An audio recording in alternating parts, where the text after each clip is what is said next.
আসসালামু আলাইকুম এভরিওয়ান, কেমন আছো সবাই? আশা করছি সবাই ভালো আছো। আলহামদুলিল্লাহ আমিও ভালো আছি।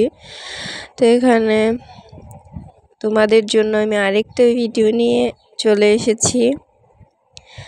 দেখতে পারতেছো পিঠা বানাচ্ছি, চিতই পিঠা। তোমরা কি চিতই পিঠাই বলো না অন্য কিছু বলো? বইলো তোমাদের কার কোন জায়গায় কি বলে। আমার ধারণা এটা সব জায়গায় এই পিঠাকে চিতই পিঠাই বলে। আর কার কার পছন্দ। দেখো আমি 5টা সাজের মধ্যে পিঠা বানাচ্ছি। একবারে আমার 5টা করে পিঠা হয়ে যাচ্ছে। এটাকে আমাদের এখানে খোলা বলে, পিঠা বানানোর সাজটাকে। তোমাদের ওখানে কি বলে সেটা বলবা।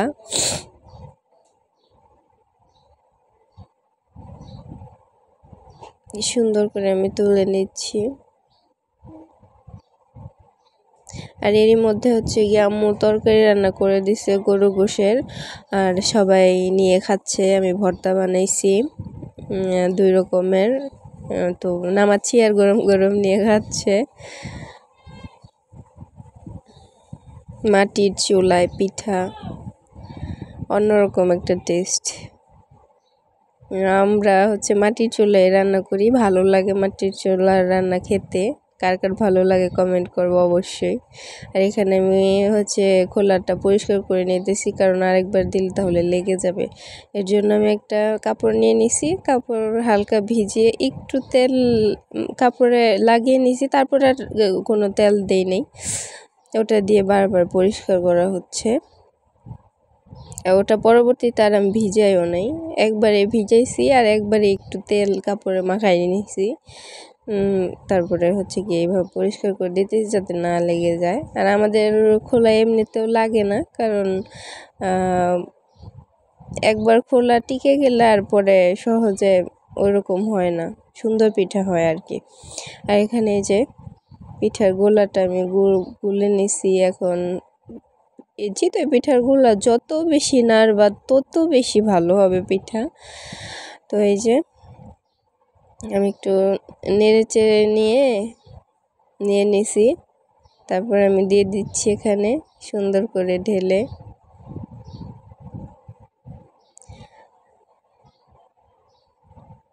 আমি একটু বেশি কি বলে পাতলা রাখছি গোলাটা, কারণ একটু নরম হবে, বাচ্চারা খেতে অসুবিধা হবে না।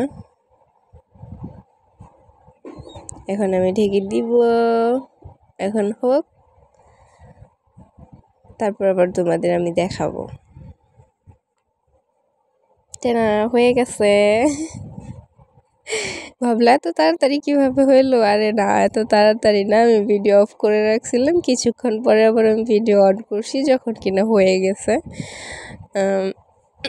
এখানে আমার পিঠাগুলো হয়ে গেছে, এখন এগুলো আমি তুলে নিব। আর এই যে এখানে আম্মু আমার খাওয়ার জন্য ভর্তা দিয়ে গেছে, কারণ চিতই পিঠা খেতে আমার মাংসের তরকারি থেকে ভর্তাটাই বেস্ট লাগে। আর সরিষা বাটা হলে তো কোনো কথাই নেই, চিতই পিঠা মানে আমার সরিষা বাটা লাগবেই। এটা আমি নিজে হাতে বানাইছি। সরিষা বাটা আর মরিচ বাটা আমার প্রিয়, আমার না আমার ফুল ফ্যামিলির প্রিয়। তো আমি গোশের তরকারি খুব কমই খাই, আমার ভর্তা দিয়ে এই পিঠা অনেক মজা লাগে। এই যে আমি তুলে নিচ্ছি। আর আম্মু সবসময় আমাকে রান্নাঘরে, যেহেতু পিঠা আমি বানাই, রান্নাঘরে ভর্তা এনে দিয়ে যায়, আমি বানাই খাই ওদেরকে দিয়েই। এইভাবেই ভর্তা ছাড়া আমার কাছে যেন পিঠা অপূর্ণ লাগে। যাই হোক, এই যে আমি এখানে পিঠাগুলো সুন্দর করে তুলে নিচ্ছিলাম।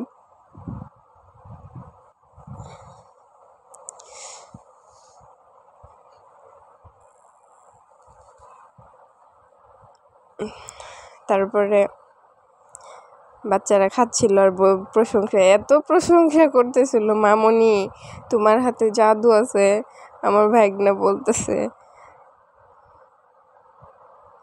যাই হোক, বাচ্চারা খুশি থাকলে আমি খুশি, আলহামদুলিল্লাহ। আর কে কে পিঠা বানাইতে পারো কমেন্ট করবা, ঠিক আছে? কে কে পিঠা বানাইতে পারো কমেন্ট করবে। দেখো পিঠাটা কত সুন্দর হয়েছে, অনেক সুন্দর হয়েছে, ভেতরে কাঁচা নাই, অনেক সুন্দর হয়েছে আলহামদুলিল্লাহ। খাইতেও অনেক টেস্টি হয়েছে, সব কিছু ঠিক ছিল। দেখো আমি একটা ভেঙেও দেখিয়ে দিছি, ভিতরে কোনো ধরনের কোনো কাঁচা নাই। আর পিঠাটা নরম করে আমি বানাইছি যাতে বাচ্চাদের খেতে অসুবিধা না হয়। এই যে আমি দেখাচ্ছি নরম কতটা নরম হয়েছে। মচমচা করেও বানিয়ে খাওয়া যায়, ওটা অন্যরকম টেস্ট আছে, আমার কাছে ভালো লাগে। এই যে আমি ভর্তা নিয়ে নিছি খাওয়ার জন্য, সেই টেস্ট মানে এক কথায় বলার মতো না। কুশের তরকারি আমার প্রয়োজন নেই, আমার চিতই পিঠায় মানেই ভর্তা, সেই টেস্ট। এই যে এখন নিয়ে নিছি মরিচ বাটা। কে কে মরিচ বাটা খাও কমেন্ট করবা, কে কে মরিচ বাটা খাও কমেন্ট করবা, আর কিভাবে বানাও বলবা। আমার কাছে তো অনেক ভালো লাগে, বিশেষ করে পোলাও দিয়ে আর পিঠা দিয়ে। এই যে কিছু ক্লিপ। তো ভিডিওটি এই পর্যন্তই, ভালো লাগলে প্লিজ লাইক কমেন্ট শেয়ার এবং সাবস্ক্রাইব মাই চ্যানেল।